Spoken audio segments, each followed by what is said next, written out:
Hello, I'm DelusionDispeller, and welcome to part 4 of The Good Doctor. So as I was saying, the good doctor, Dr. O, needed to always be seen as the answer, the ultimate answer for Max's problems. In fact, the good doctor was driven to prove that he was on the top of the line at all times. Even when the doctor gave Max the wrong kind of pills that made him almost a vegetable at one time, he would not apologize or admit that he was wrong in doing this. He could not and would not ever admit he made a mistake or came close to harming his client. The very thought of admitting this was what made him feel so terrified inside himself. He was right in what he did, period, as far as he was concerned, and nobody better dare question that. At one point, Max's cousin Frank, as I told you earlier, had Dr. O fired. Dr. O became enraged, uttered something about how Max would not survive without his help, and that the family was extremely ungrateful after everything he did for Max.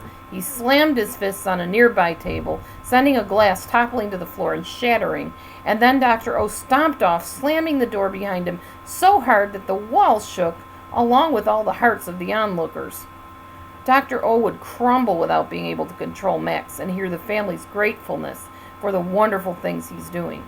This triggered in Dr. O the feeling that he had when his father refused to accept his school grade of C on his test as being okay, and instead his father beat him for not getting an A. Dr. O's inner child was reacting. This would be Dr. O perceiving a narcissistic injury and reacting with narcissistic rage, as we've talked about in other videos. When Dr. O called the family ungrateful, it was his way of saying, I'm not a bad doctor. You people are just stupid and don't appreciate me as the expert I am. This is Dr. O's way of projecting qualities onto the family that he can't accept in himself. Dr. O has to be seen as the best. So, since the family is letting him go, it means he is severely flawed, which Dr. O can't accept at all. Therefore, they, the family, are the dumb people who are not seeing a good thing when they have it. Reacting externally enables the doctor not to have to face any thought of being less than what he wants people to see him as. He doesn't have to confront the fact that he almost killed his patient, that he was making him very, very sick, that he was isolating him from his friends and his family, and took complete control even over his business decisions. He doesn't have to confront the demons within himself if he can see the other person on the outside as the evil one. Dr. O has become very adept at naming faults of others but ignoring his own. Of course, when the doctor was hired back as Max's health went downhill, he demanded more money that he felt entitled to.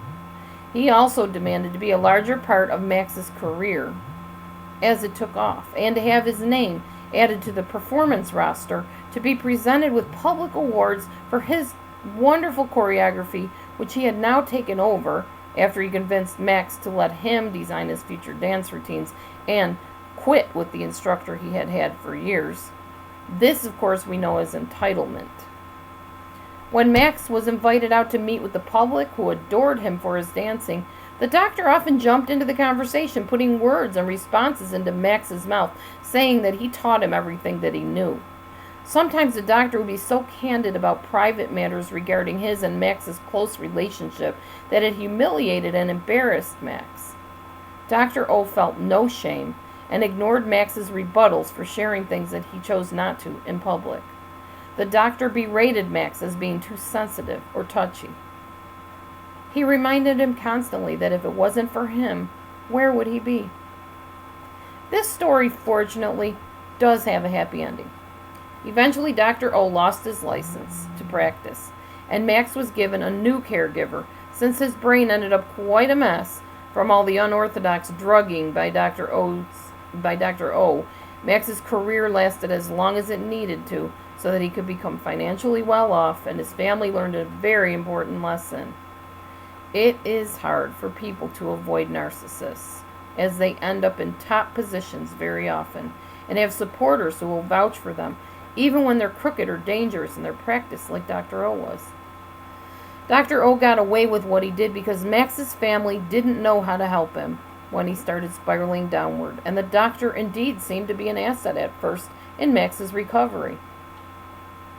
So once the control escalated, though, Max, an adult, had to make the final choice of whether to lean on the doctor continually or to find a new way.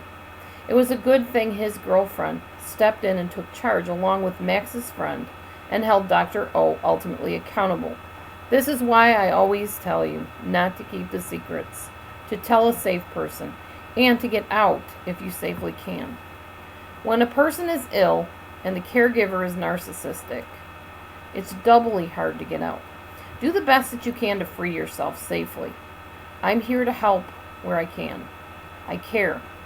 Thanks for listening to this story about Max and Dr. O. I'm glad it had a happy ending, but these stories don't always, as you're well aware of. I appreciate each and every one of you watching this, watching all my videos, for your comments, your compliments, your encouragement, and even your critique. God bless each and every one of you today. I pray that you are having a narcissist-free day and a happy, blessed one. Bye-bye for now.